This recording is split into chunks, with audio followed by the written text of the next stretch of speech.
Hea publik, tõesti see ei ole muusikaline telesaade ja ma ei ole läbinud totaalset muutumist. Ma olen Anneli Joone Põlevkivi Kompetentsikeskusest ja asendan oma haigestunud kolleegi. Põlevkivi Kompetentsikeskus on Kohtla-Järvel asuv teadus- ja arenduskeskus, mis tegeleb uuringu ja analüüsi teenustega nii era- kui avalikule sektorile ja seda peamiselt põlevkivi valdkonnas kui ka keemia valdkonnas. Ka meie juurde võib tulla ka lihtsa ideega, meie kompetentne personal pakub teile siis koostada uuringuplaani ja aitab neid tulemusi ka hiljem interpreteerida. Meie klientideks on peamiselt suurettevõtted Eestis, aga ka väikese ja keskmise suurusega ettevõtted. Meie rahvusvaheliselt tuntud ja tunnustatud labor on teinud erinevate maailma põlevkivide tehnoloogilisi analüüse ja need analüüsid on tulnud meie juurde alates Austraaliast, põlevkivi on tulnud meie juurde alates Austraaliast kuni Mongooliani. Ja kõige mahukam tellimus on olnud meil pea 3000 prooviga siis põlevkiviproovid Jordaaniast. Ja meie võimekus ongi see, et me teeme suuremahulisi analüüse ja mõistliku aja jooksul.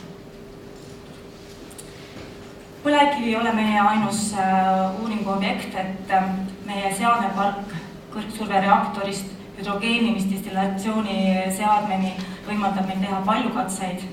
Ja mida me oleme teinud, me oleme pürolüüsinud erinevaid materjale, olgu siin näiteks siis turvas, puit, rehvihakke viimati ja samamoodi ka plastikud. Ja me oleme neid pürolüüsinud eraldi ja ka koos põlevkiviga ja meie hinnangul on just perspektiivne valdkond siis erinevate materjalide koos töötlemine ja see on võimalus tekkivaid jäätmeid taaskasutusele võtta. Ettevõtetele pakume me lisaks ka võimalus kasutada meie ettevõttes inkubaatorit.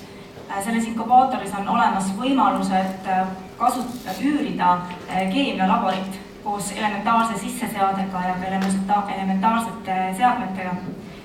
Lisaks sellele, et on olemas seadmed ja ruum, saate kasutada meie juures ka meie kompetentseid insenere ja teadureid ja lisaks ka meie labori analüüsi võimekust.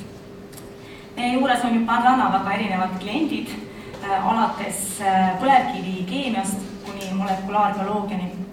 Me oleme ruumis 109, tulge meile külla. Aitäh!